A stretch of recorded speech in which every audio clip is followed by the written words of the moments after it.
ቅዳሜ ገበያ ለክለሳ ያክል የተወሰኑ ነገሮችን እናስታውሳቸዋለን።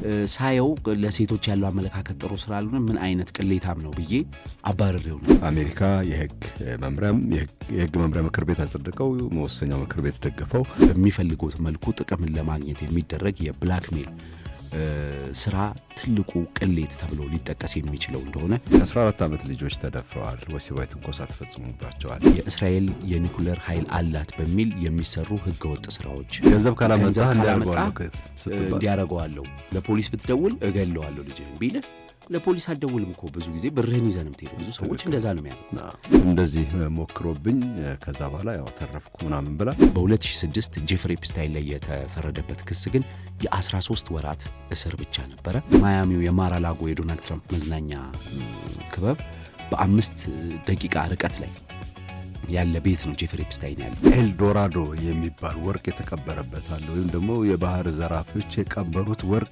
አትላንቲክ ውቅያኖስ ውስጥ አለ። ስለዚህ ዶናልድ ትራምፕንም ለማጥቃት ሊሞክር ይችላል። ዶናልድ ትራምፕም ስማቸው አለ። በረቡዕ ዝግጅታችን የሳውዲ አረቢያንና የአሜሪካን ጉዳይ ያነሳን ነበረ። የሳውዲ አረቢያው አልጋ ወራሽ መሐመድ ቢን ሰልማን በአሜሪካ ተገኝተው እጅግ ደማቅ አቀባበል ተደርጎላቸው ከዶናልድ ትራምፕ ጋር ከ2 ቀን ያለፈ ቆይታ አድርገዋል። በመጀመሪያው ቀን ቆይታቸው ከዶናልድ ትራምፕ ጋር ከመከሩ በኋላ በሰጡት ለጋዜጠኞች ጥያቄ እየመለሱ ነበረ በጽህፈት ቤታቸው በዶናልድ ትራምፕ ቢሮ ኦቫል ኦፊስ። በዚህም ጥያቄና መልስ ጊዜ ከተነሱት ጥያቄዎች መካከል ለዶናልድ ትራምፕ አንደኛው የጄፍሪ ኤፕስታይን ፋይል እንዲለቀቅ የአሜሪካ የህዝብ መወሰኛ ምክር ቤት ኮንግረስ የሚባለው የህግ መምሪያ ምክር ቤት ማለት ነው። ኮንግረስ የሚባለው ውሳኔ አሳልፎ ወደ ሴኔቱ መርቶታል። ሴኔቱን በሙሉ ድምፅ እንደሚያጸድቀው የሴኔቱ አፈጉባኤ የሆኑት ወይም የህግ መወሰኛ ምክር ቤቱ አፈጉባኤ የሆኑት ሹማከር ተናግረዋልና ወደ ፕሬዚዳንቱ ይሄዳል። ፕሬዚዳንቱ ፈርመው እንዲያጸድቁትና የጄፍሪ ኤፕስታይን የክስ ሂደትን ዝርዝር የሚያሳዩት በሺዎች የሚቆጠሩ ገጾችን የያዘ ሰነድ ይፋ እንዲደረግ የሚጠይቅ ነው። ዶናልድ ትራምፕ እፈርመዋለሁ ይህንን ጉዳይ ብለዋል። ነገር ግን ዶናልድ ትራምፕም በግላቸው ከዚህ ሰው ጋር ጠንካራ ወዳጅነት የነበራቸው መሆኑ ጉዳዩን አነጋጋሪ አድርጎታልና የጄፍሪ ኤፕስታይን ጉዳይ ከቢሊዮነሮች፣ ከፖለቲከኞች፣ ከተለያዩ ዝነኛ ሰዎች ጋር የተያያዘ ነው። እንደዚህ አይነት ክስተቶች በኢኮኖሚው በፖለቲካው ምን አይነት አንድምታን ያላቸው፣ የዚህ ሰውስ እንቅስቃሴ ምን ነበር የሚለው በጣም በርካታ መወያ ርዕስ ነው።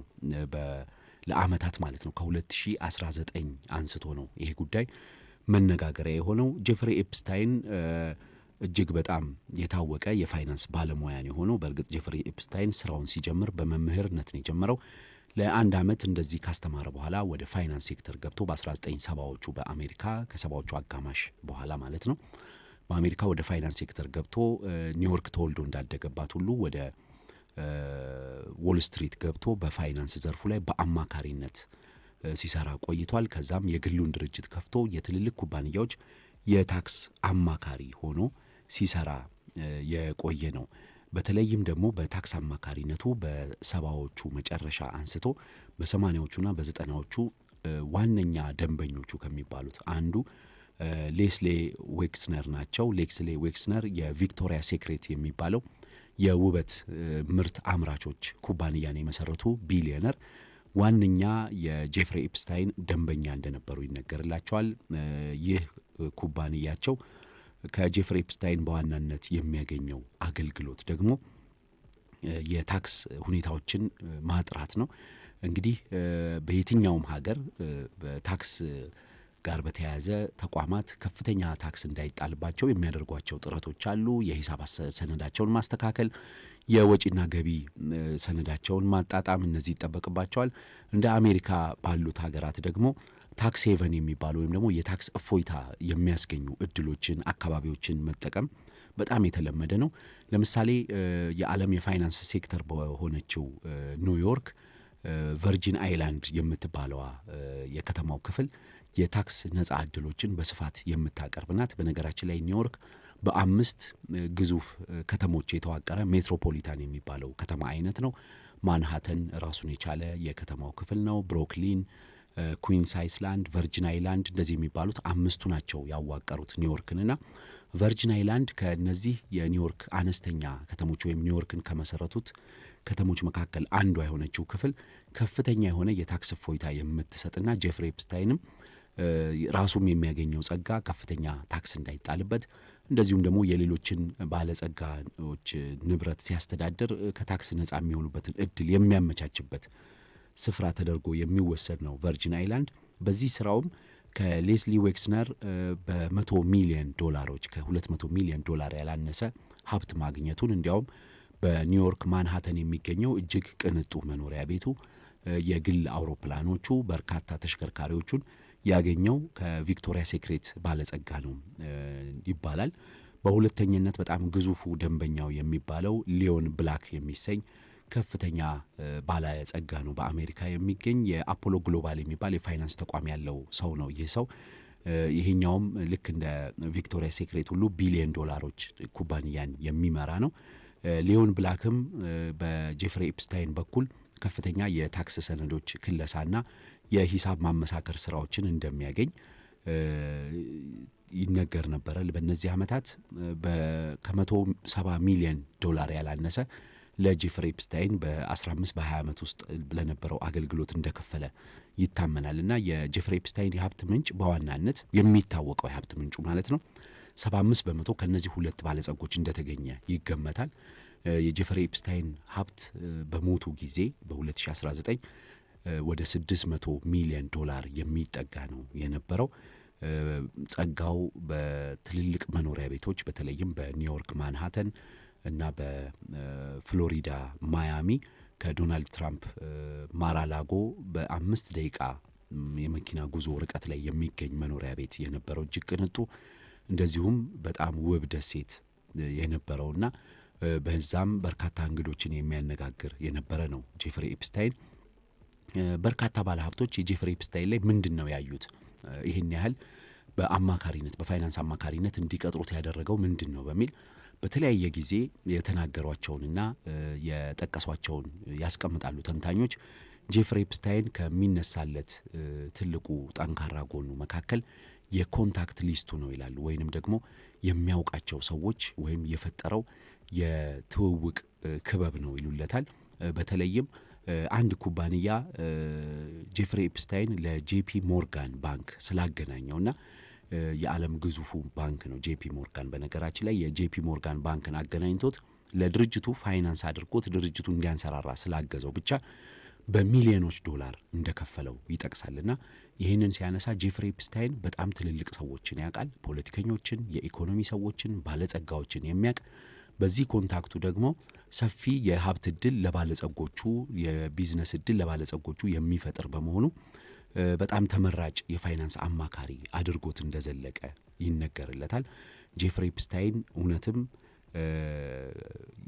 አሁን ፋይሎቹ እየተገለጡ ሲመጡ ከባለጸጋዎች የነ ቢል ጌትስ በጣም ጥብቅ ወዳጅ የነ ዶናልድ ትራምፕና የነ ቢል ክሊንተን ጋር ተደጋጋሚ ፎቶዎች የታየ ከእንግሊዝ የሮያል ቤተሰብ ወይንም ደግሞ ንጉሳዊ ቤተሰብ አባላት ጋር በተለይ ከፕሪንስ አንድሪው ጋር ጠንካራ ትውውቅ ያለው እንደነ ማይክል ጃክሰን፣ ኬቨን ስፓይሲ ያሉ የሆሊውድ ዝነኞችንና የሙዚቃው ኢንዱስትሪ ሀያላትን የሚያውቅ እና በርካታ የፖለቲከኞችን የሚያውቅ የእስራኤሉ የቀድሞ ጠቅላይ ሚኒስትርና የመከላከያ ሚኒስትር የነበሩት ኢሁድ ባራክን ሁሉ በኒውዮርክ ቤቱ መጋበዝ የቻለ ሰው እንደሆነ ይነገርለታልና ይህ ሰፊ ትውውቁ ቢዝነሱን እንዲሰምርለት በጸጋ ማማ ላይም እንዲቆናጠጥ አድርጎታል። እንግዲህ ጄፍሪ ኤፕስታይን ይህ ትውውቅ ብቻ ነው ወይ የቢዝነስ ግንኙነት ብቻ ነው ወይንስ ይህንን ቢዝነስ ለመገንባትና ይህንን ትውውቅ ፈጥሮ የተለያዩ ባለጸጎችን ወደ ራሱ ስቦ የሚፈልገውን ገንዘብ ለማግኘት ጄፍሪ ኤፕስታይን ተጨማሪ ነገር ያደርግ ነበረው የሚለው ነው አሁን የሰነዶቹ ይውጡ አይውጡ የሚለውን ጉዳይ እያነጋገረበት ያለው። ከዛ በተጨማሪ ጄፍሪ ኤፕስታይን አሁን አደረጋቸው የሚባሉት እና ፋይሎቹ ይውጡ የሚባልበት ምክንያት እውነት ብቻውን ያደረገው ነው ወይንስ ከጀርባው ማን አለ የሚለውም አነጋጋሪው ነጥብ ነው። ይህንን ነው በዝርዝር የምንመለከተው። የጄፍሪ ኤፕስታይን ታሪክ ወደ 1980ዎቹ 1970ዎቹ ጭምር ወደ ኋላ የሚወስድና በአሜሪካ ውስጥ ባለፉት 30 እስከ 40 ዓመታት በአሜሪካ በ40 ዓመታት ውስጥ ከ1970ዎቹ መጨረሻ ጀምሮ ከነበሩት ከፍተኛ የሰዎችን የማስፈራራት ወይም ደግሞ ሰዎች ላይ መረጃ በመያዝ በሚፈልጉት መልኩ ጥቅምን ለማግኘት የሚደረግ የብላክሜል ስራ ትልቁ ቅሌት ተብሎ ሊጠቀስ የሚችለው እንደሆነ ነው የሚነገረውና የጄፍሪ ኤፕስታይን ዝርዝር ጉዳይ ምንድን ነው የሚለውን ወደ 1980ዎቹ ወደ ኋላ ተመልሰን የምንመለከት ይሆናል። ከማስታወቂያ በኋላ እንመለስ። በ1980ዎቹ በዓለም ላይ አነጋጋሪ ከነበሩ ጉዳዮች አንዱ እስራኤል የኒኩሌር ጦር መሳሪያ ታጥቃለች አልታጠቀችም የሚለው ጉዳይ ነበረ። ይህ ጉዳይ በተለይ ሲነሳ የነበረው የኒኩሌር ጦር መሳሪያን በርካታ ሀገራት እንዳይታጠቁ ሰፊ ትግል በሚደረግበት ወቅት ነውና በዚህ ወቅት እስራኤል የኒኩሌር ጦር መሳሪያ ማምረቻ ወይም ደግሞ የኒኩሌር ፋሲሊቲ ግንባታ አከናውናለች። ይሄ ሚስጥራዊ ስራ እውነት ነው አይደለም የሚለውን ጉዳይ የያዘ አንድ እስራኤላዊ የሚስጥር ሰነዶችና ፎቶግራፎችን የያዘ ይዞ በ1986 ዓ.ም ላይ ወደ ብሪታንያ ያቀናል። ወደ ብሪታንያ ለንደን ካቀና በኋላ ይህ ሚስጥራዊ መረጃ በጋዜጣ ላይ እንዲወጣና የተወሰነ ገንዘብ እንዲከፍሉት ጥያቄ ያቀርባል። በዚህም መሰረት በ1986 ሰንዴይ ሚረር ለሚባለው ጋዜጣ ይህንን መረጃ ይዞ ይሄዳል። ሰንዴይ ሚረር ይህንን መረጃ ከተቀበለ በኋላ የዚህን ሰው መረጃ በጋዜጣው ላይ ያትመዋል። የሚያትመው ግን የእስራኤል የኒኩሌር ኃይል ጣቢያ በሚል ሳይሆን የእስራኤል የኒኩሌር ኃይል አላት በሚል የሚሰሩ ህገወጥ ስራዎች በሚል ያቀረበው ነው። እናም በዛ መሰረት እንዲወጣ ያደረገው ደግሞ ሰንዴይ ሚረር የሚባለውን ጋዜጣ ባለቤትነት የያዙት ሮበርት ማክስዌል የሚባሉ ባለጸጋ ናቸው። ሮበርት ማክስዌል በብሪታንያ በሚዲያ ዘርፍ ላይ ከ6 ቢሊዮን ዶላር በላይ ሚዲያን የሚያንቀሳቅሱ ኩባንያዎችን በበላይነት የያዙ እንደ ሰንዴይ ታይምስ፣ ሚረር ዴይሊ የመሳሰሉ ጋዜጦችን የያዙና ሰንዴይ ሚረርን የሚያሳትሙ በወቅቱ የእንግሊዝ የሚዲያ የበላይ የነበሩት ሩፐርት ሙርዶክ ዋነኛ ተፎካካሪ የሚባሉት ሮበርት ማክስዌል ናቸው። ሮበርት ማክስዌል እንዲያውም አንዳንዶች ከሩፐርት ሙርዶክም በላይ በጣም ብልህና ነገር አዋቂ እንደዚሁም ደግሞ በጣም በሚስጥር የሚሰሩና ጠንካራ ግንኙነት ያላቸው ሰው ብለው ያነሱላቸዋል። እንግዲህ እሳቸው ይህንን መረጃ ሲያገኙት በጋዜጣቸው ላይ እንዲወጣ የወሰኑት የተሳሳተ መረጃ ወይም ደግሞ ፎልስ አሊጌሽን በእስራኤል ላይ የቀረበ ያለ ያልተገባ ወቀሳ በሚል አይነት ነው ያቀረቡት። ሮበርት ማክስዌል በሰንዴይ ሚረር ላይ ይሄ ዘገባ ሲወጣ ይህ እስራኤላዊም ሰላይ ወይም የስለላ መረጃዎች አለኝ ያለው ሰው በርካታ ችግሮች እንደገጠሙት ከዛ በኋላ ይነገራል። አሁን ስላለበት ሁኔታም የሚታወቅ የለም። እንግዲህ ይህ ስራቸው ሲታይ እኚህ ሮበርት ማክስዌል የሚባሉት ብሪታንያዊ ቢሊዮነርና የመገናኛ ብዙሃን ባለጸጋ የሆኑት ባለ 6 ቢሊዮን ዶላር የሚያንቀሳቀሱ መገናኛ ብዙሃንን የሚመሩት ሮበርት ማክስዌል በተደጋጋሚ በርካታ ወቀሳ ደረሰባቸው። በተለይም ሲሞን ኸርሽ የሚባል ጸሐፊ ታክስ በማጭበርበር ከሞሳድ ጋር ጨምሮ ሞሳድ ማለት የእስራኤል የስለላ ድርጅት ጨምሮ ከመንግስት የጸጥታ መስሪያ ቤቶች ጋር ከመንግስት ባለስልጣኖች ጋር እንደሚሰሩ ሮበርት ማክስዌልን በዝርዝር የሚያጋልጥ ዝርዝር መጽሐፍ ይጽፋል። ሲሞን ኸርሽ የጻፈውን መጽሐፍ ተከትሎ ሮበርት ማክስዌል በርካታ ወቀሳ ሲዘንብባቸውና የመገናኛ ብዙሃን መነጋገሪያ ሲሆኑ ምናልባትም በክስ ይፈልጋሉ የሚሉ መረጃዎች ሲመጡ እኚህ ሰው ገለል ለማለት ቅንጡ መርከባቸውን ይዘው ወደ ሜዲትራኒያን ባህር ሄደው መዝናናትና እዛ ጊዜ ማሳለፍ ይጀምራሉ። እዛው ላይ ያሉ ግን ገና በአራተኛ ቀኑ ሞተው ይገኛሉ። ሮበርት ማክስዌል ሞተው እንደተገኙ መረጃዎች ሲወጡ እንዴት ነው ህይወታቸው ያለፈው የሚለው በርካታ አነጋጋሪ ነው የነበረው። አንዳንዶች ሮበርት ማክስዌል በጋዜጣቸውና በሚዲያቸው የሞሳድ ደጋፊ በመሆናቸው በአረብ አክራሪዎች ተገደሉ የሚሉ ሲሆን አንዳንዶቹ ደግሞ ተጨማሪ መረጃዎች እንዳይወጡ በሞሳድ ተገደሉ በሚል በወቅቱ ሲዘግቡት ነበረ። ራሳቸውንም አጠፉም ሲሉ ነበረ። ቤተሰቦቻቸው ግን ይህንን ሙሉ በሙሉ አጣጥለዋል። ከዚህ ጋር በተያያዘ የሚነሱት መረጃዎች ሮበርት ማክስዌል የቀረበባቸውን የታክስ ክሶችና የታክስ ወቀሳዎች እንዲነሳላቸው ግንኙነት አላቸው ለተባሉት የደህንነት ተቋማት በመደዋወልና በማነጋገር ለእናንተ ሰራ ቆይቻለሁ፣ ከዚህ ክስ ነጻ አውጡኝ አይነት ስላሉ ሞሳድ እርምጃ የወሰደባቸው ለዛ ነው በሚል ያነሳሉ። ሮበርት ማክስዌልን እዚህ ጋር በስፋት ያነሳ ናቸው እኚህ ሰው ከሞሳድ ጋር ጠንካራ ግንኙነት አላቸው በሚል መረጃዎችን ለሲሞን ኸርሽ መጽሐፍ ያቀረበው ኤሪ ቤን ሜኔሽ የሚባል ግለሰብ አለ። ይህ የቀድሞ የሞሳድ የስለላ ቡድን አባል የነበረ ወይም የእስራኤል የስለላ ተቋም አባል የነበረ ኤሪ ቤን ሜኔሽ በዋናነት ሮበርት ማክስዌል የሞሳድ አባል ነበሩ። እሳቸው ብቻ ሳይሆኑ በጣም የሚወዷትና በሕይወታቸው ያለፈባት መርከብንም ስያሜ የሰየሙላት ልጃቸውና የልጃቸው የወንድ ጓደኛ ወይም ፍቅረኛም የሞሳድ አባላት ናቸው፣ የሞሳድ ሰራተኞች ናቸው በሚል ኤሪ ቤን ሜኔሽ ተናግሯል። ሮበርት ማክስዌል እጅግ የሚወዷት ልጃቸው፣ የቅንጡ መርከባቸውን የሰየሙላት ልጃቸውና በኋላም ላይ ከሞሳድ ጋር ግንኙነት አላት በሚል በኤሪ ቤን ሜኔሽ የተጠቀሰችው ግሌን ማክስዌል ትባላለች። ግሌን ማክስዌል ፍቅረኛዋ ደግሞ ጄፍሪ ኤፕስታይን ይባላል። ጄፍሪ ኤፕስታይን እንግዲህ እነዚህን ሁሉ ወንጀሎችና ክሶች የሰራው አንደኛዋ ተባባሪው ግሌን ማክስዌል እንደሆነች ሲጠቀስ ነበረ። እነዚህ ሁለቱ የሰሩት ምንድን ነው የሚለውን ብንመለከት በማያሚ አካባቢ ተከታታይ ክሶች ደርሶባቸዋል። በማያሚ ከደረሰባቸው ተከታታይ ክሶች በተለይም አንድ የእንጀራ እናት የእንጀራ ልጇ የደረሰባትን ተከትላ ለፖሊስ መረጃ ትሰጣለች። በማያሚ ፍሎሪዳ ይህን መረጃ ተከትሎ ነው ፖሊስ ምርመራ የሚያደርገው።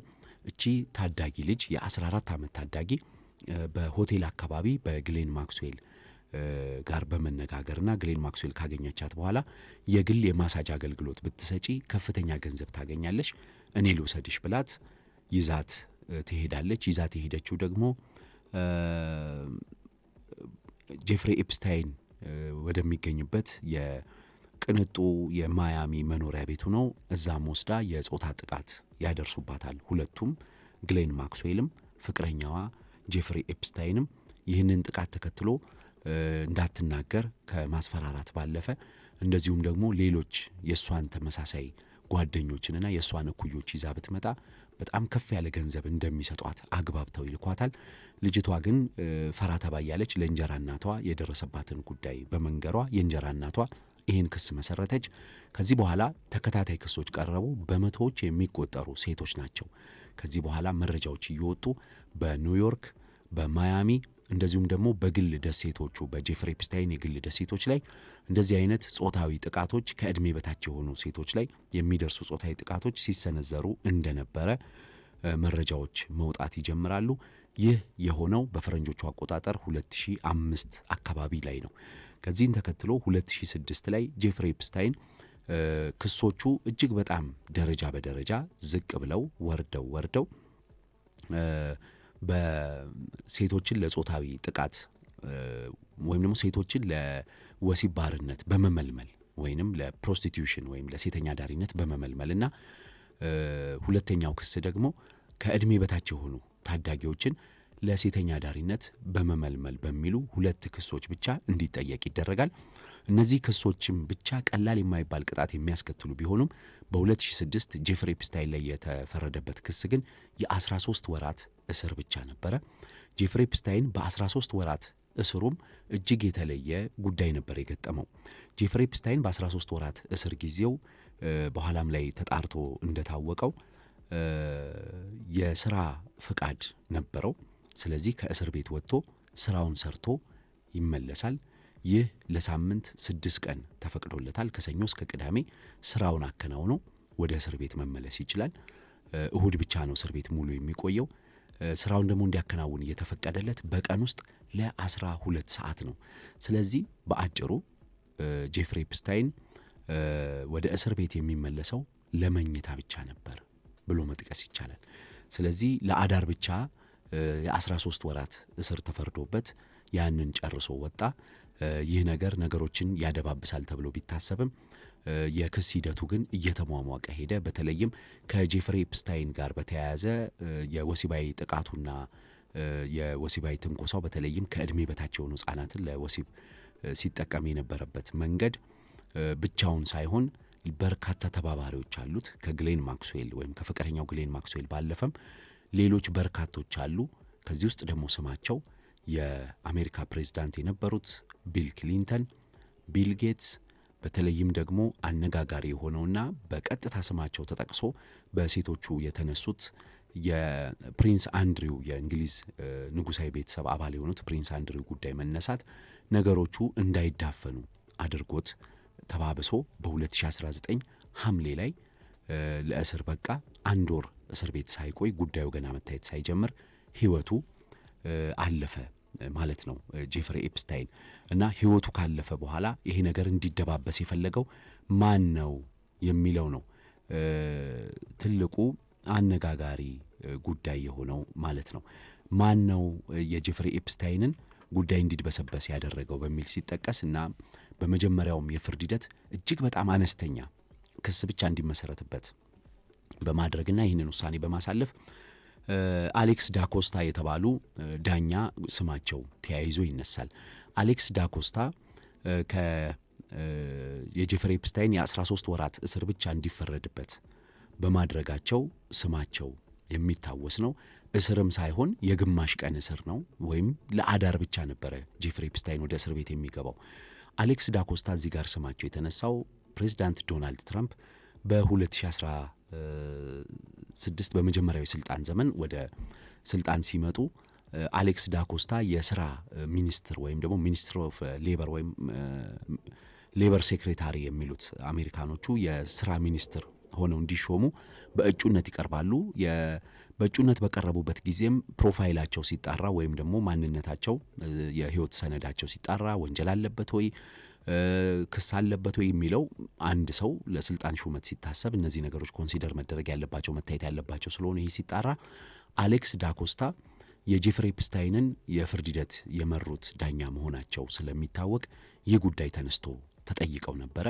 ይህ ጉዳይ ተነስቶ ሲጠየቁ በትራምፕ አማካሪዎች በወቅቱ ለሚኒስትርነት እየመለመሉ የነበሩት የትራምፕ አማካሪዎች ሲጠየቁ ጄፍሪ ኤፕስታይን የተቋም ንብረት ነው ወይንም ደግሞ ኢንቴሊጀንስ አሴት ነው ብለው ተናግረዋል። ወይም የስለላ ተቋም ንብረት ነው ብለው ተናግረው የወሰኑትም ውሳኔ በዛ ላይ መሰረት ያደረገ ስለሆነ ለሚኒስትርነት ከመሾም የማያግዳቸው መሆኑ ታይቶ ሚኒስትር ሆነው አገልግለዋል። ይህ ንግግራቸው አሁንም ድረስ ይጠቀሳል። በኋላ ላይ እሳቸው በአደባባይ ይህን ነገር ስላልተናገሩና ለኮሚቴ ብቻ ስለተናገሩ በአደባባይ ላይ እንደዚህ ያለማለታቸውን ጠቅሰዋል። የወሰኑት ውሳኔም ትክክለኛ ፍትህ መሆኑን በቀረቡት ሰነዶች መካከል መሆኑን ተናግረዋል። ነገር ግን የኢንቴሊጀንስ አሴት ነው ወይም የደህንነት መስሪያ ቤት ሰው ነው፣ ለዛ ነው ቀላል ክስ የተመሰረተበት በሚለው ንግግራቸው በርካቶች ጥያቄ እያነሱ ቆይተዋል። እውነት ጄፍሪ ኤፕስታይን እንደዚህ እያደረገ የቢዝነሱን ዓለም የተቆጣጠረበት ስልት ብቻውን ያከናወነው ነው? ባለጸጋ ለመሆን ሲሰራው የነበረው ነው? ወይንስ ደግሞ ከመንግስታት ከስለላ ተቋማት ጋር ሲሰራው የነበረው ነው በሚለው ጉዳይ አነጋጋሪነቱ እንደቀጠለ ነው። አሟሟቱን ጨምሮ እውነት ብላክሜል ያደርግ ነበር ወይ?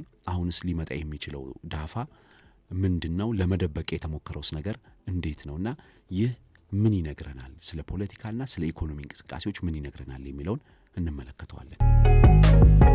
የቅዳሜ ገበያን መሰናዶ ነው እየተከታተላችሁ የምትገኙት። እንግዲህ ዘግይተን በመግባታችን ይቅርታ እንጠይቃለን። እስከ 5 ሰዓት እንግዲህ አብራችሁ እንድትቆዩ ጋብዘናል። የጄፍሪ ኤፕስታይን ጉዳይ ዛሬ በሰፊው እያየን የምንዳስሰው ይሆናል ማለት ነው። በሚኖረን ክፍተት ደግሞ ሌሎች ጉዳዮችንም እያካፈልናችሁ እስከ መጨረሻው አብረናችሁ እንቆያለን። ሀሳብ ሲኖራችሁ በ0911 477 44 ደውላችሁ አለዚያ አጭር የጽሁፍ መልእክት ልካችሁ ልታካፍሉን ትችላላችሁ። የዳሽን ሱፐር አፕ ተጠቃሚዎች ቁጥር ከ1.1 ሚሊዮን በልጧል። እንደዚሁም ደግሞ የአንድ ዓመት ባልሞላ ጊዜ ውስጥ በሚሊዮን የሚቆጠር ደንበኛ በመቶ ሚሊዮኖች የሚቆጠር ዕለታዊ የገንዘብ ዝውውር እየተካሄደበት ነው የሚገኘው። ከ100 የሚበልጡ አነስተኛ መተግበሪያዎች አሉት። ከ150 በላይ አገልግሎት ይቀርብበታል። ከ90 በላይ ነጋዴዎች እየተሳተፉ ነው። ከ2000 በላይ ምርት ታገኛላችሁ። የዳሽን ሱፐር አፕን በማውረድ ሚሊዮኖችን እንድትቀላቀሉ ተጋብዛችኋል። ኦቪድ ሪል ስቴት ከህዳር 22 እስከ ታህሳስ 6 2018 በቅናሽ ዋጋ ቤት ለሽያጭ አቅርቧል። በገርጂ ፌዴራል ቤቶች ኮርፖሬሽን በ4 ኪሎ ጥይት ቤት፣ በጎልፍ ክለብ፣ በኢትዮጵያ ኮባና ገላንጉራ 5 የግንባታ አካባቢ የሚገኙ ቤቶች ናቸው በቅናሽ ዋጋ የቀረቡት ማለት ነው። ቤቶቹ ግንባታቸው ሙሉ በሙሉና በከፊል የተጠናቀቀ ነው። የቤት ዕቃም ተሟልቶላቸዋል። ይህን እድል እንድትጠቀሙ ተጋብዛቸዋል። የዘመን ባንክ ደንበኛ ለመሆን ሌላ ምክንያት አለ። አየር መንገድ፣ ኤምሬትስ አየር መንገድና ዘመን ባንክ ተጣምረዋል። በኤምሬትስ.com/ኢቲ በኩል ኢቲዜድሜን 25 ብላችሁ የማለፊያ ቃል ተጠቅማችሁ በዘመን ባንክ በኩል ክፍያ ፈጽማችሁ የጉዞ ትኬት ወይም ደረሰኝ ቁረጡ። ኤምሬትስ ሪቴል ኦፊስ ፔመንት የሚለውን ተጭናችሁም ለበረራ ከተመዘገባችሁ በኋላ የዘመን ባንክ ካርደን ይዛችሁ ቦሌ መድኃኔዓለም አቢሲኒያ ህንጻ ወደሚገኘው የኤምሬትስ አየር መንገድ ቢሮ በመሄድ ትኬት ስትቆርጡ ቅናሽ ታገኛላችሁ። እስከ የካቲት 21 2018 ብቻ ነው ይህ እድል የሚቆየው ማለት ነው። የቅዳሜ ገበያን መሰናዶ እየተከታተላችሁ አብራችሁን ቆዩ። ከ4 ሰዓቱ ዜና በኋላ በምዕራፍ 2 መሰናዷችን እንገናኛለን። የቅዳሜ ገበያ መሰናዶ የህዳር 12 2018 ነው እየተከታተላችሁ የምትገኙት። ምዕራፍ 2ን ጀምረናል። ከጄፍሪ ኤፕስቴን ጋር የተያያዘውን ጉዳይ በሰፊው እናነሳለን። ያው በተለይ ከኢኮኖሚ ላይ እየተፈጠረ የነበረው እደባ ምን ይመስላል የሚለው ጉዳይ ነው ዋናው ርዕሳችን የሚሆነው።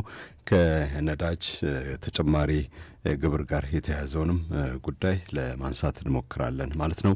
እስከ መጨረሻው አብራችሁን ቆዩ። የዘመን ባንክ ደንበኛ ለመሆን ሌላ ምክንያት አለ። ኤምሬትስ አየር መንገድና ዘመን ባንክ በጋራ ያዘጋጁት ልዩ እድል ነው። ወደ ተለያዩ ሀገራት በኤምሬትስ አየር መንገድ ለመብረር ሲሹ በተዘጋጀው ልዩ ቅናሽ እንዲጠቀሙ እንግዲህ ተጋብዘዋል ማለት ነው።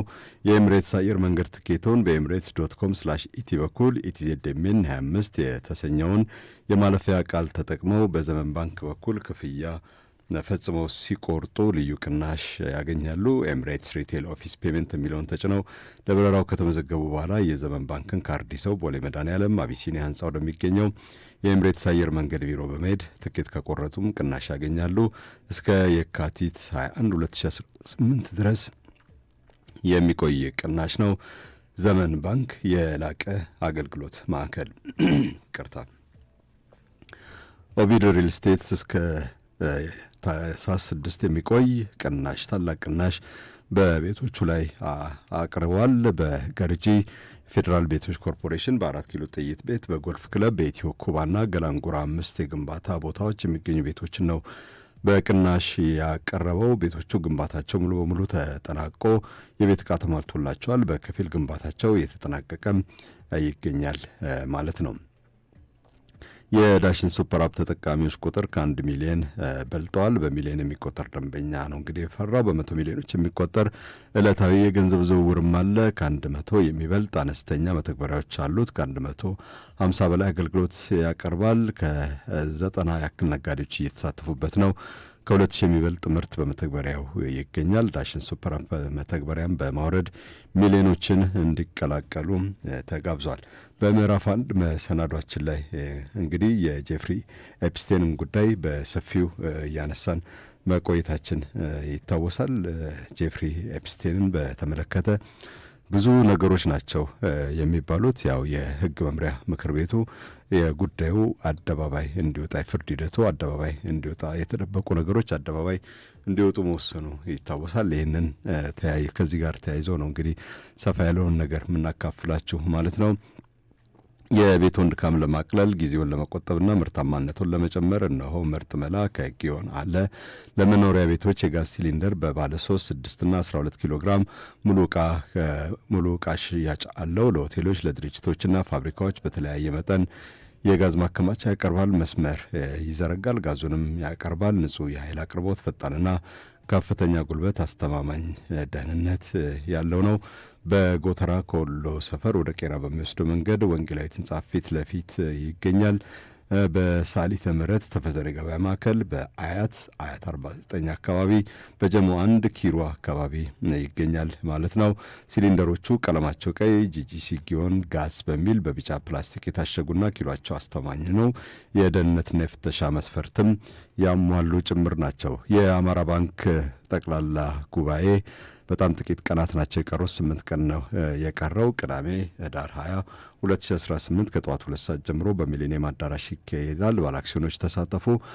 መሳተፍ የማይሆናላችሁ ደግሞ መፈረም የሚችል ሰው ወደ ባንኩ ቅርንጫፎች ወይም ሰነዶች ማረጋገጫና ምዝገባ ጽሕፈት ቤት ሄዳችሁ እንድትወክሉ ይጋብዛል። አማራ ባንክ የባንኩ የዳይሬክተሮች ቦርድ አባላትና ሰራተኞች በሙሉ ውክልና መቀበል አይችሉም። የአማራ ባንክ እንግዲህ የቀረው ጥቂት ቀን ስለሆነ እንድትፈጥኑ እየጋበዘ ነው የሚገኙ። ምዕራፍ 1 ላይ ካነሳናቸው ነጥቦች እንደው ለክለሳ ያክል የተወሰኑ ነገሮችን እናስታውሳቸው አድማጮቻችንን። ከጄፍሪ ኤፕስታይን ጋር በተያያዘ ያነሳ ነው ያለው ጉዳይ እንግዲህ የ1980ዎቹ ከ1970ዎቹ መጨረሻ ጀምሮ በጣም በከፍተኛ ትስስርና ግንኙነት ጄፍሪ ኤፕስታይን በርካታ ጸጋ ሲያፈራ ከ$600 ሚሊዮን በላይ ሀብት አፍርቷል። ግንኙነቱ ደግሞ ከእንግሊዙ የሚዲያ ታይኩን ከሚባሉት ቤተሰብ ጋር ጭምር ተያይዞ ያለ እና የእሳቸውን ልጅ ግሌን ማክስዌልን በፍቅረኝነት ይዞ ነው እየኖረ ያለው።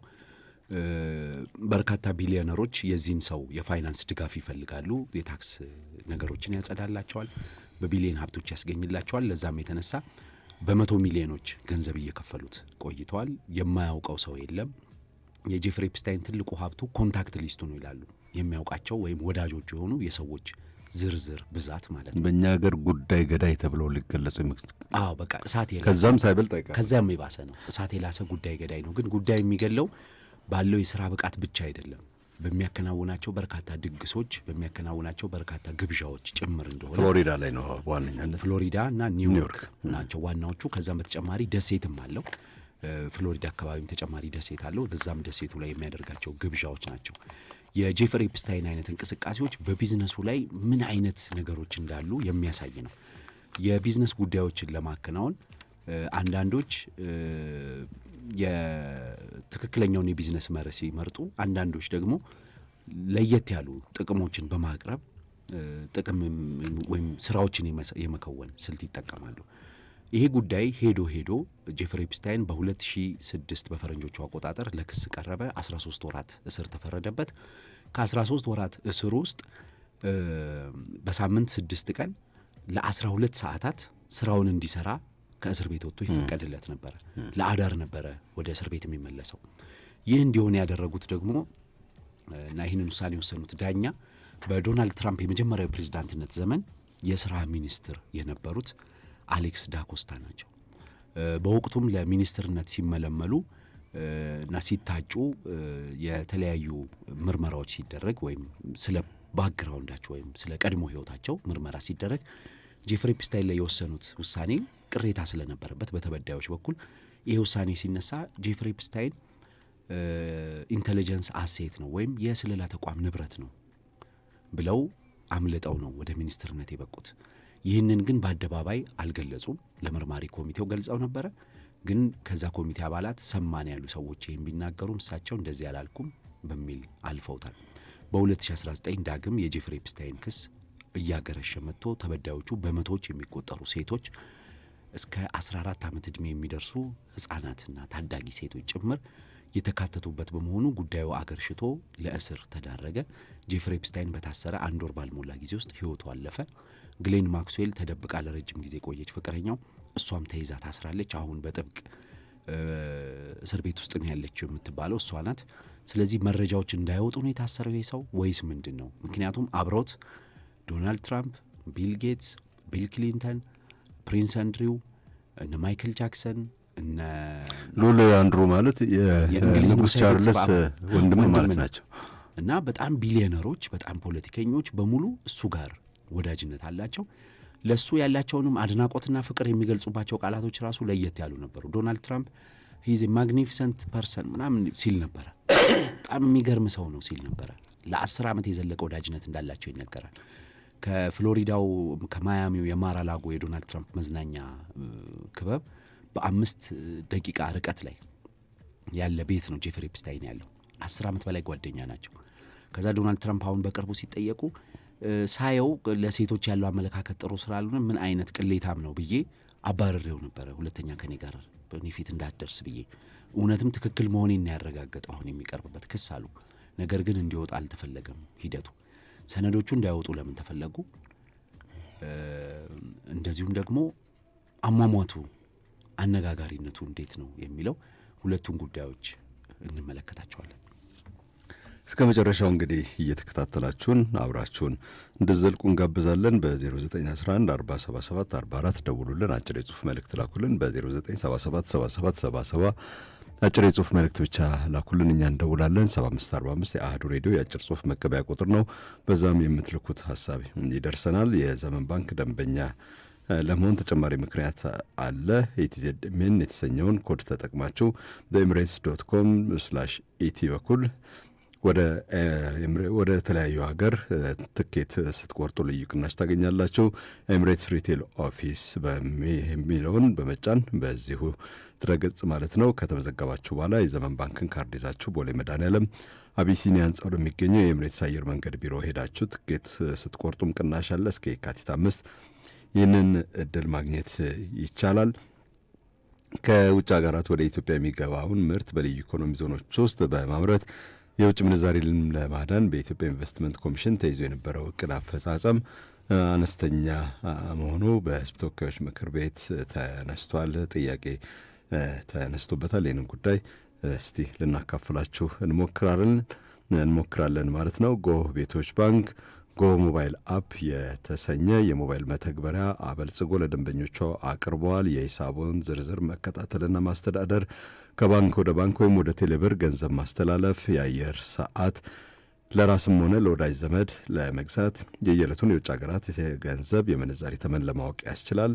በአነስተኛ የኢንተርኔት ዳታ በላቀ ፍጥነት ለመጠቀም የሚመች ነው። የዓለም አቀፍና የኢንሳን ደህንነት ደረጃ ያሟላል። ጎ ሞባይል አፕ ፕሌይ ስቶር ላይ በቀላሉ ወርዶ በጊዜም በቦታም ገደብ ሳይፈጥር ለመጠቀም ይቻላል። የኢትዮጵያ ፓርላማ የንግድና ቱሪዝም ጉዳዮች ቋሚ ኮሚቴ ትላንት ባካሄደው ስብሰባ የኢትዮጵያ ኢንቨስትመንት ኮሚሽን የ3 ወራት የስራ አፈጻጸም ሪፖርት ቀርቦበታል። በዚህ መሰረት በልዩ ኢኮኖሚ ዞኖች በሚመረቱ ተኪ ምርቶች በሩብ ዓመቱ ማዳን የተቻለው የገንዘብ መጠን $211 ሚሊዮን ብቻ እንደሆነ ነው የተጠቀሰው። ምክትል ኮሚሽነሩ አቶ ዳገቶ ኩምቤ ለቋሚ ኮሚቴው ባቀረቡት ሪፖርት በልዩ ኢኮኖሚ ዘርፍ ከሚመረቱ ተኪ ምርቶች በሩብ ዓመቱ $400 ሚሊዮን ለማዳን ነበር የታቀደው። ይሁን እንጂ የተመዘገበው አፈጻጸም 53% ብቻ ነው። ማዳን የተቻለው የውጭ ምንዛሪ መጠን $211 ሚሊዮን ነው ማለት ነው። ይህ በውጭ ምንዛሪ እጥረት ችግር ውስጥ ለምትገኝ ሀገር ከእቅድ በታች መሆኑን በፓርላማ አባላት ዘንድ ጥያቄ ተነስቶበት ነበረ።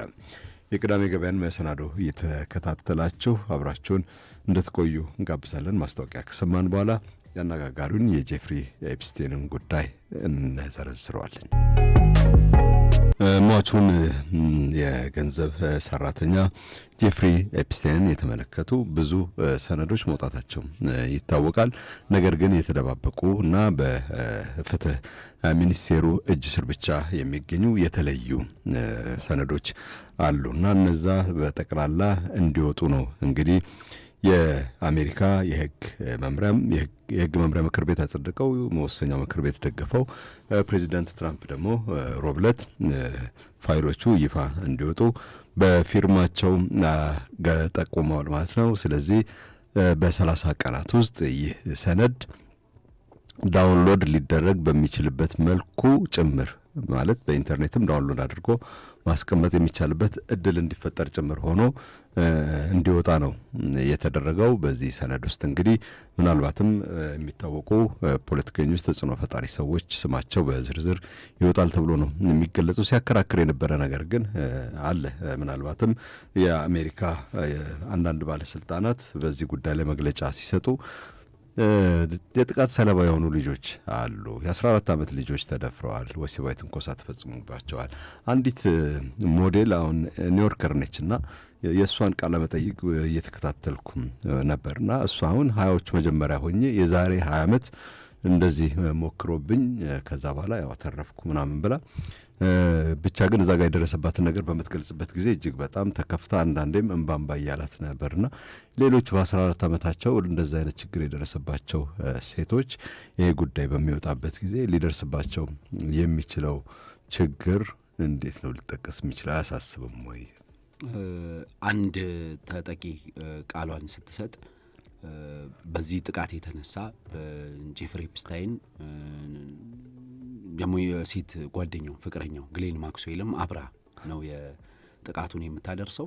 ከዛ በተጨማሪ ደግሞ ለሌሎች ሰዎችም አሳልፎ መስጠት ስላለው እና በደረሰብኝ ተከታታይ ጥቃት ትዳር መመስረትና ልጆች መውለድ ሁሉ ፈርቻለሁ።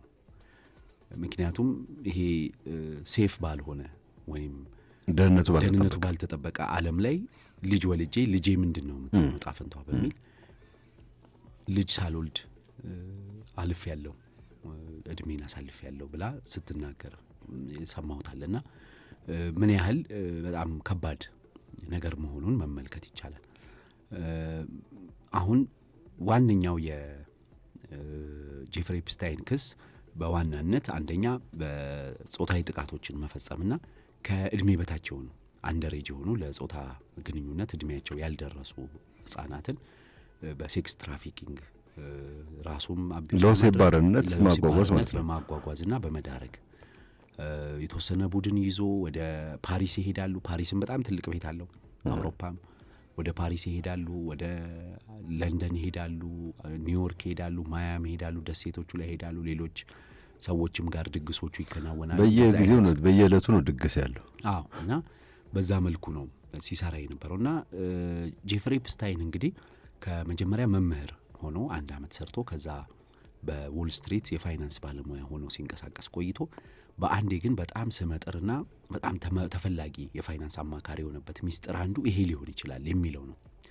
ሰዎች ውስጥ የተደበቀን ፍላጎት በመቀስቀስ እንደዚሁም ደግሞ እድሉን በመፍጠር ባለጸጎቹና ባለፖለቲከኞቹ የተለያዩ ሰዎች የወሲባዊ ግንኙነት የሚያደርጉባቸው እድሎችን በማመቻቸት ከእድሜ በታች የሆኑ ልጆች ጋርም ግንኙነት እንዲያደርጉ እድሉን በመፍጠርና እንደዚህ አይነት ሁኔታዎችን በማድረግ በቤቱ እና ፕሮግራሞችና እንደዚህ አይነት ነገሮች በሚያከናውንባቸው ቦታዎች በሙሉ ባሉ በጣም በርካታ ድብቅ ካሜራዎች ፎቶግራፎችን በማንሳትና ቪዲዮዎችን በመቅረጽ ነው ለዓለም አሰራጫለሁ በሚል ማስፈራራት ሲጠቀም የነበረው ነው። አሁን ኤፍቢአይ የሚለው ምንድን ነው? ማስፈራራት መፈጸሙን የሚያሳይ መረጃ የለንም የሚል ነው። ማስፈራራት ለመፈጸሙ እስካሁን የሚታወቅ ምስክርነት አንድ ነው ያለው። እሱም ከቢሊዮነሩ ቢል ጌትስ ጋር የተያያዘው ነው። ቢል ጌትስ የሚወደው የካርታ ጨዋታ አለ። ከዋረን በፊት የተማረው የካርታ ጨዋታ አለ። እንደ ብዙ ባለጸጎች ቼዝ ነው የምወደው ወይንም ደግሞ ሶሊቴር የካርታ የናፖሊዮን ጨዋታ ነው የምወደው አይነት ሳይሆን ብሪጅ የሚባል ልክ እንደ እኛ ሀገር ኮንከር እንደዚህ እየተባለ የሚጫወት የእሱን አይነት የካርታ ጨዋታ ይወዳል። ወይም ካዚኖ ቤት ያሉ ብሪጅ የሚባል ጨዋታ አለ በካርታ እና የእሱን አይነት ጨዋታ ይወዳል። በእሱ ጨዋታ በጣም በልጅነቷ ታዋቂ የሆነች ሩሲያዊት ሕፃን ታዳጊ ልጅ የአስራዎቹ 11-12 ዓመት የነበረች ልጅ በዓለም የብሪጅ ጨዋታ ላይ ድሉን በማግኘት አሜሪካ ትሄዳለች። አሜሪካ በሄደችበት ጊዜም ከቢል ጌትስ ጋር የመጫወት እድል ማግኘቷን ትናገራለች። ከዛ በዚህ በብሪጅ የካርታ ጨዋታ ላይ ነገሮችን ለማሳደግና የወጣቶችን አእምሮ ያሰፋል በሚል ዋረን በፊት በመምከራቸው በጣም ዝነኛ ሆኗል ይሄ ጨዋታ። ቢል ጌትስም በጣም ወደው ስፖርት ይሄንን ነው አእምሮን የሚያሳድግ ጨዋታ ነው ስላለ በጣም ዝነኛ ነው ብሪጅ መጫወት። ናቺ ታዳጊ ለምታደርገው እንቅስቃሴ ቢል ጌትስም ጭምር ፋይናንስ እንደሰጣት ይነገራል። ኤፕስታይን እንግዲህ ይህንን ነገር በማመቻቸት እጁ እንዳለ ይታመናልና ኤፕስታይን ደግሞ ፊላንትሮፒ ስራዎች አሉኝ በሚል ብር ይሰበስባል። የበጎ አድራጎት ስራዎች አሉኝ በሚል ብር ይሰበስባል። ከቢል ጌትስም ብር ይጠይቃል። ቢል ጌትስ ለመስጠት ፈቃደኛ አልሆነም። ስለዚህ ከዚች ልጅ ጋር ያለህን ጾታዊ ግንኙነት የተመለከተ ማስረጃ አለኝ አለው። ቢል ጌትስ ይሄ ነገር የተከናወነው 2001 እንደዚህ አካባቢ ነው። ቢል ጌትስ ወዲያው ወደ ዎል ስትሪት ጆርናል ወጥቶ ስለ ኤፕስታይን የተወሰነ ነገር ይናገራል። እንደዚህ አይነት ጥሩ አይደለም አይነት የሚታወቀው እንግዲህ ብላክሜል የማድረግ ወይም ደግሞ መረጃውን ተጠቅመው በማስፈራራት ጥቅም ለማግኘት የተደረገው ይሄ ነው። ሌሎቹ ግን አልተገኙም። ያው ለማግኘትም ከባድ ነው። ነገር ግን እንደምንመለከተው ጄፍሪ ኤፕስታይን ለምሳሌ የቪክቶሪያ ሴክሬት ባለቤትን ሀብት ኦልሞስት በውክልና ሲያስተዳድር ነው የቆየው። ከ$200 ሚሊዮን በላይ አግኝቷል። የኒውዮርኩን ቤትና አውሮፕላኑን ጭምር ያገኘውም ከዛ ድርጅት እንደሆነ ይታወቃልና ይህ ድርጅት ከፍተኛ ገንዘብ እንዲያገኝ ድጋፍ ያደረገውና የዚህ ድርጅት የቀድሞ የፋይናንስ አማካሪ በጣም በፍጥነት ተባረው ጄፍሪ ኤፕስታይን የተቀጠረበት አንዱ ምክንያት ይሄ ነው ተብሎ ይታመናል። ወይ ምቾትን ስለሚያቀርብላቸው ነው ለደንበኞቹ፣ ምቾትን ካቀረበ በኋላ ደግሞ መረጃ ስለሚይዝባቸው ነው። ስለዚህ ይህንን ያደርጋል። ለምሳሌ አንድ የትራምፕን የህይወት ታሪክ የጻፈ ጸሐፊ በቅርቡ በኤቢሲ ይመስለኛል ቀርቦ በ2019 አንስቶ በነበረው ሲናገር ዶናልድ ትራምፕ 2-3 ሴቶች ከበዋቸው፣ ታዳጊ ሴቶች ከበዋቸው፣ ልብሳቸው የተራቆተ ሴቶች ከበዋቸው የሚያሳይ ፎቶ አይቻለሁ። ጄፍሪ ኤፕስታይንን ሳነጋግረው አሳይቶኛል፣ ድብቅ ፎቶ ነው ብሎ ተናግሯል። ስለዚህ ዶናልድ ትራምፕንም ለማጥቃት ሊሞክር ይችላል። ዶናልድ ትራምፕም ስማቸው አለ የሚል ነው ስጋቱ። እንግዲህ ስለ ሞቱ ነው አንደኛው መረጃ። ሞቱ ላይ በተያያዘ የሚነሱት የታሰረበት ሁኔታ በየ30 ደቂቃው እንዲታይ የሚያስገድድ ነው በጣም። ምክንያቱም 2019 ላይ ሲታሰር በጣም በከፍተኛ ክስ ነው የታሰረው፣ በጣም በስጋት ነው። በዛን ሰሞን በጣም ትልቅ ቅሌት ሆኖ ሲነሳ ነው የነበረው። ስለዚህ በየ30 ደቂቃው ፖሊሶቹ የሄዱ ሁኔታውን ማረጋገጥ ነበረባቸው። ግን ሪፖርታቸውም እንደዛ ይላል። አርገናል ብለው ይፈርማሉ። ቼክ አርገናል ግን ያላረጉት ሰዓት ነበረ የሞተበት። በዛ ላይ ደግሞ ውሎ በጠቅላላ በካሜራ እይታ ውስጥ ነው ይቀረጻል አይደለም? የእሱ አይደለም የሚቀረጸው፣ የእስር ቤቱ ካሜራ ነው ያለው። አሁን በኋላ መረጃው ሲወጣ እስር ቤቱ የሚቀረጽበት ካሜራ አለ። የእሱ ክፍልን ለብቻው የሚቀርጽ የለም። የእስር ቤቱ ካሜራ የሚቀርጽ አለ። ግን የመተላለፊያዎቹንም አንድ መረጃ የሚያሳየው ምንድን ነው የ2 ደቂቃ ከ58 ሰከንድ ቪዲዮ ጠፍቷል።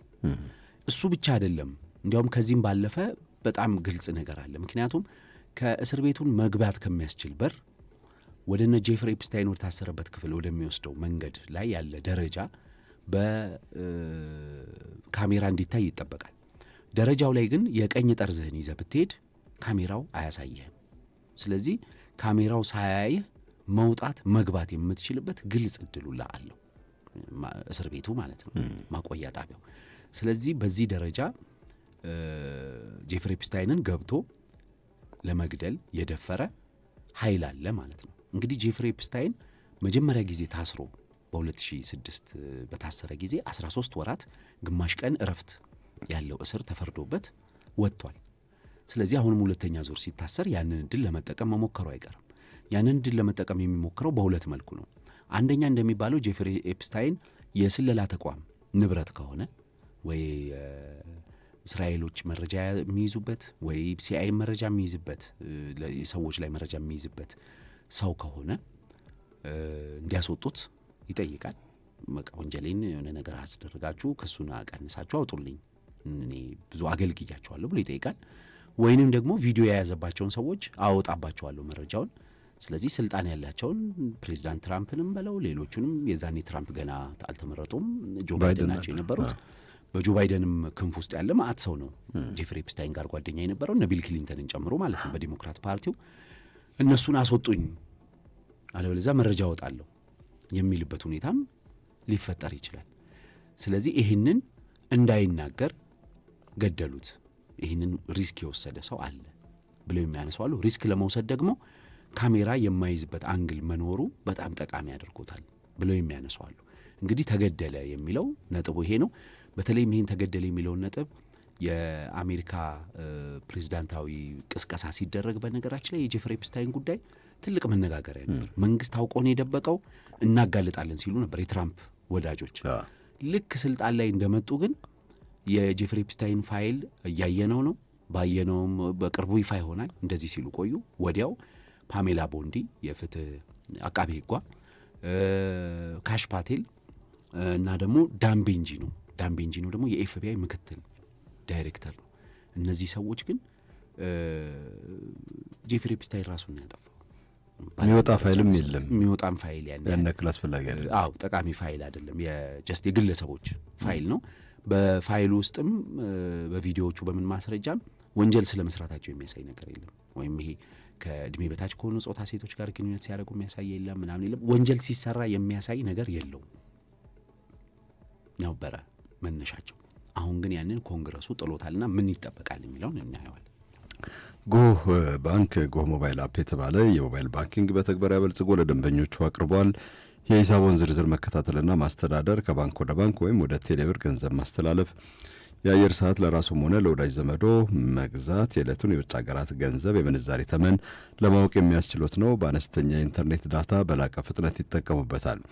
የዓለም አቀፍና የኢንሳን የደህንነት ደረጃ አሟልቷል። ጎህ ሞባይል አፕን ከፕሌይ ስቶር በቀላሉ አውርደው በጊዜም በቦታም ሳይገደቡ እንዲጠቀሙበት ተጋብዘዋል። የቤቱን ድካም ለማቅለል ጊዜውን ለመቆጠብና ምርታማነቱን ለመጨመር ከጊዮን ምርጥ መላ አለ። ለመኖሪያ ቤቶች የጋዝ ሲሊንደር በባለ 3፣ 6ና 12 ኪሎ ግራም አቅርቧል። ለሆቴሎች ድርጅቶችና ፋብሪካዎችም በተለያየ መጠን የጋዝ ማከማቻ ያቀርባል። መስመር ይዘረጋል። ጋዙንም ጭምር ነው በተመጣጣኝ ዋጋ እያቀረበ የሚገኘው። ሲሊንደሮቹ ቀለማቸው ቀይ ጂጂሲ ጊዮን ጋዝ በሚል በቢጫ ፕላስቲክ የታሸጉና ኪሎቸው አስተማማኝ የደህንነትም ፍተሻ መስፈርት ያሟሉ ናቸው። ገላን አካባቢ ከሴንቸሪ ጄኔራል ትሬዲንግ ኃላፊነቱ የተወሰነ የግል ማህበር 50 ሜትር ገባ ብሎ ከሚገኘው ኮንዶሚኒየም እዛ ያገኙታል። በቦሌ ቡልቡላም ወደ ቱሉ ዲምቱ በሚወስደው መንገድ እንደዚሁ ይገኛል።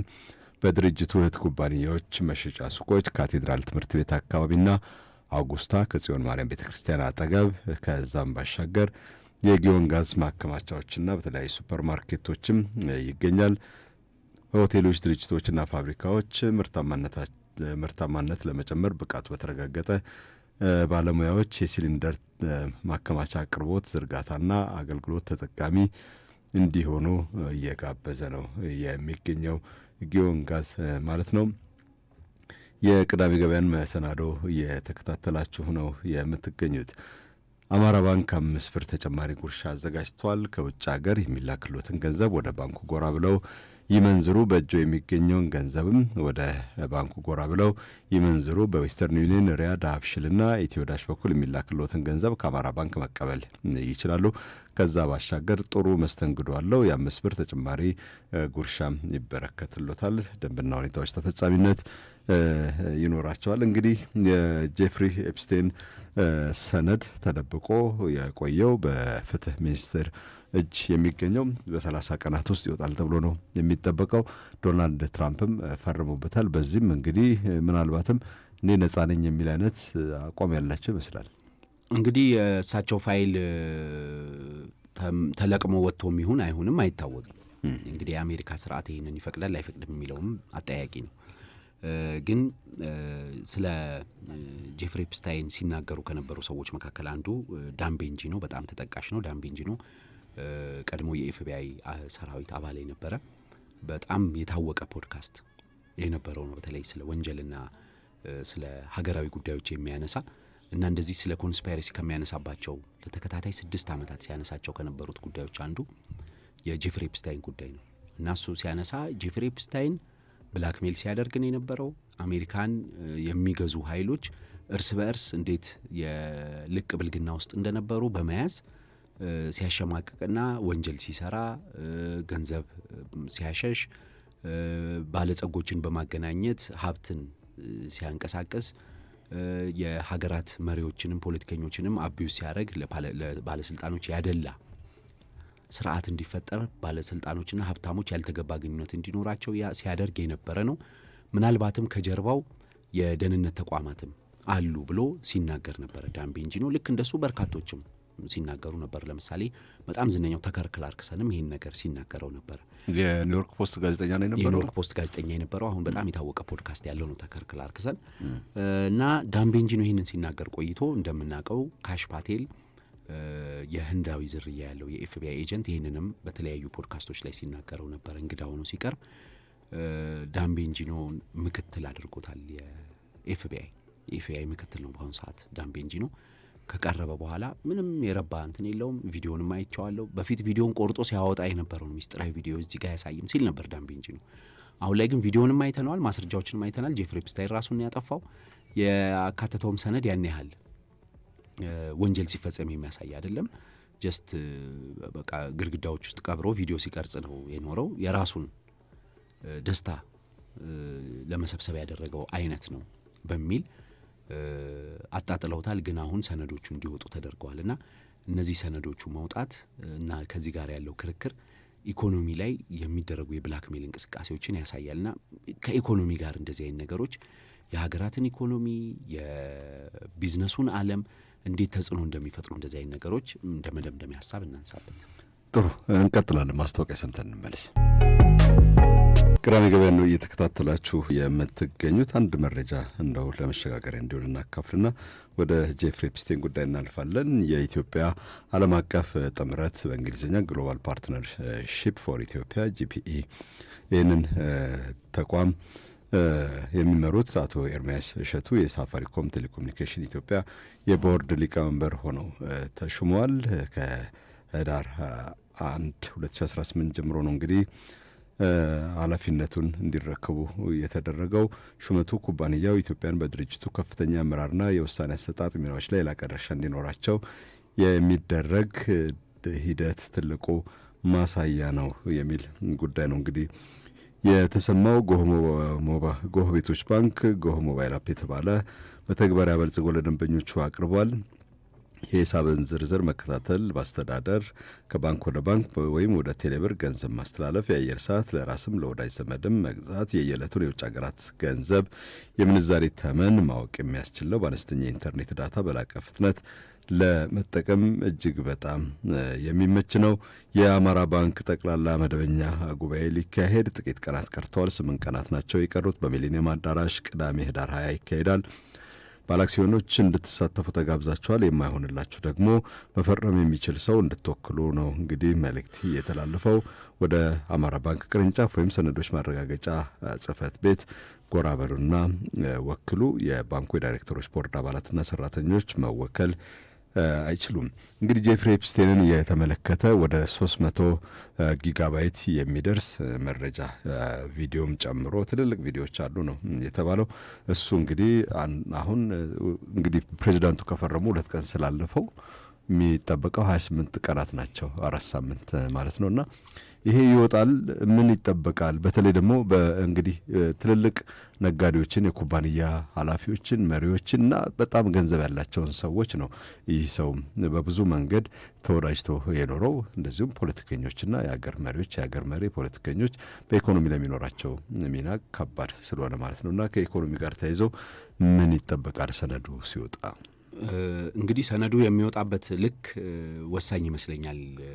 በእኔ ግምት ኮንግረሱም ሴኔቱም ፕሬዚዳንቱም ይህን ቢወስኑም የአሜሪካ ስርዓት ያው የግለሰቦችን ያለመገለጽ መብት፣ አደባባይ ያለመውጣት መብትም አንዳንድ ነገሮች እኮ ካሁኑ እየተሰረዙ እየተቀነሱ መሆናቸው እየተገለጸ ነው። አዎ፣ እና እንደዛ ሆኖ ሊወጣ ይችላል።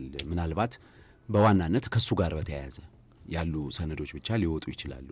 ከራሱ ከጄፍሪ ኤፕስታይን ጋር እንግዲህ ሞቷል፣ እንዲዳፈን ነበረ ፍላጎቱ በብዙዎች ዘንድ።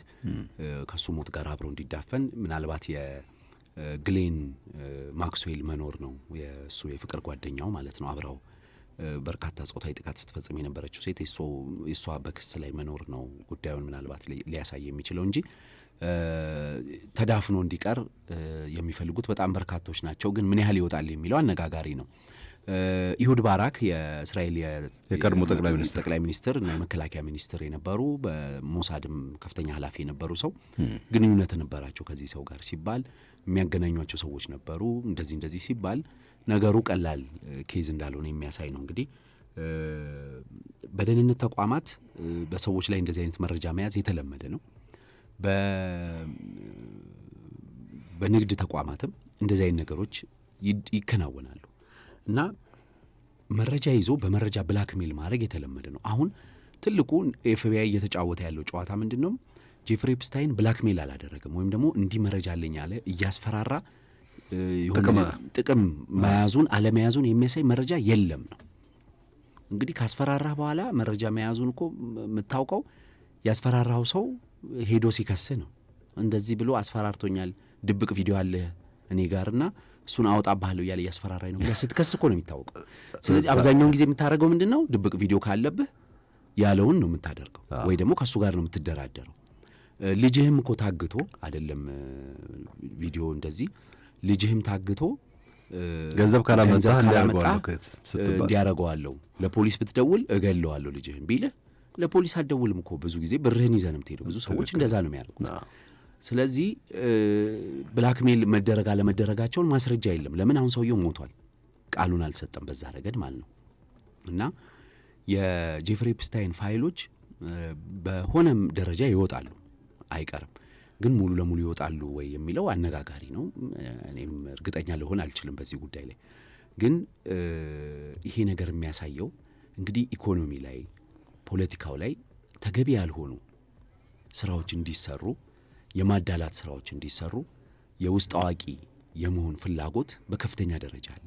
ውስጥ አዋቂ ደግሞ የምትሆነው እንደዚህ አይነት ሰነዶችን እንደዚህ አይነት መረጃዎችን በመያዝ ነው።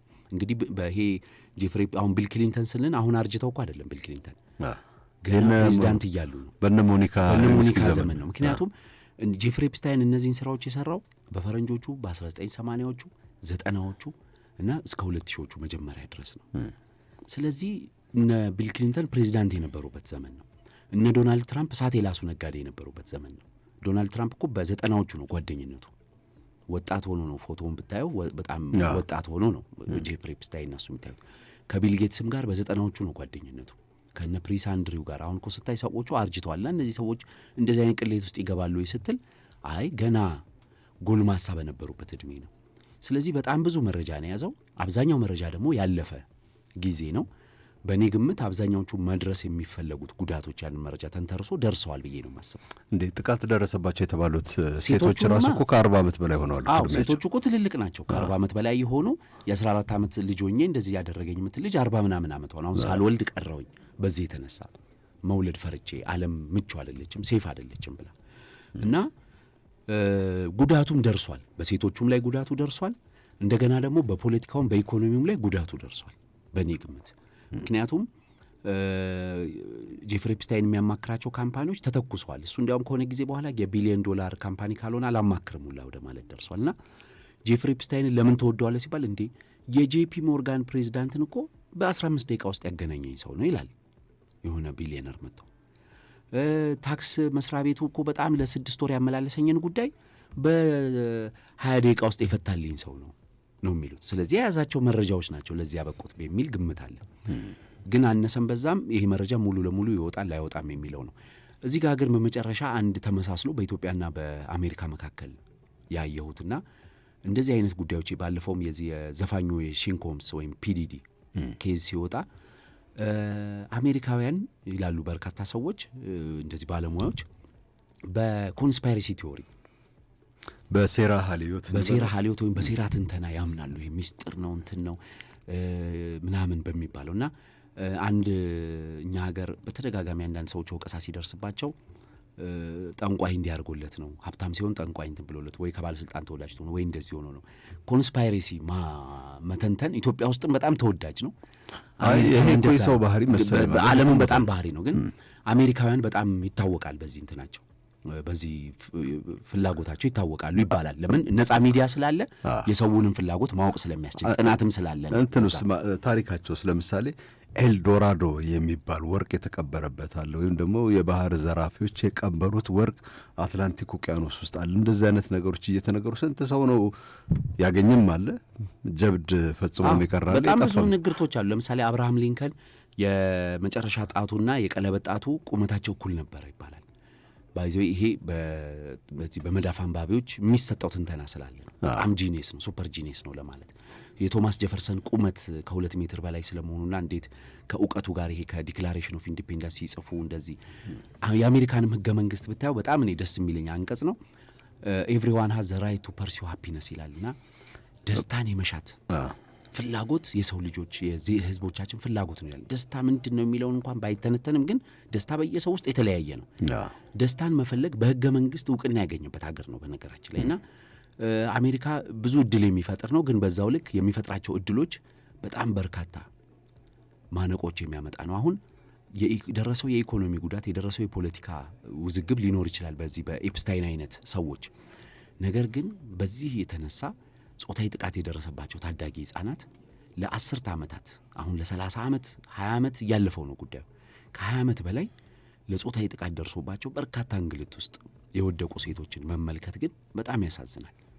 እና የሚያደርሰውን ጉዳት በዛው ልክ ይሄ ሲሪያል ኪለሩ እኮ አንዳንዴ ህፃናቶችን ብቻ መርጠው የሚገሉ የሚያግቱ ይሄ ብድግ ብለው ተኩስ ከፍተው 10-15 ሰው የሚገሉት በጣም የሚገራርሙ የሚያሳዝኑ ነገሮች ትሰማለና አንዳንዴ የካፒታሊዝም ኪሳራ ተብለው የሚጠቀሱት ናቸው። በእርግጥ ስለ አሜሪካን ብዙ የምንሰማው የመረጃ ነጻነቱም ስላለ ነው።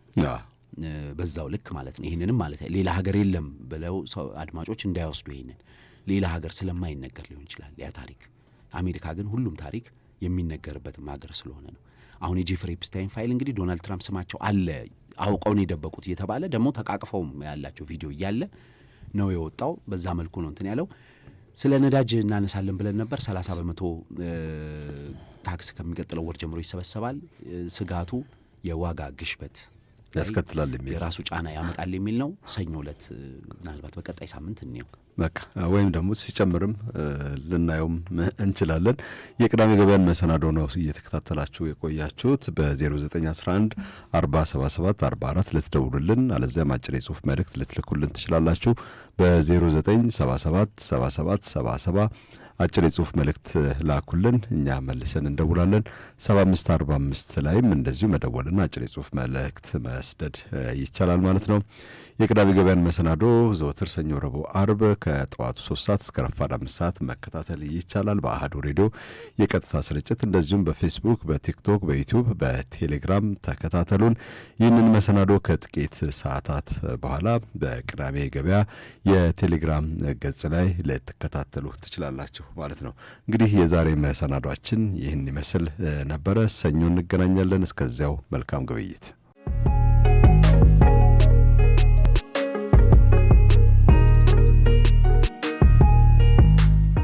የሀገር ቤትና ዓለም አቀፍ የኢኮኖሚና የቢዝነስ ትንታኔን ከቅዳሜ ገበያ ያገኛሉ።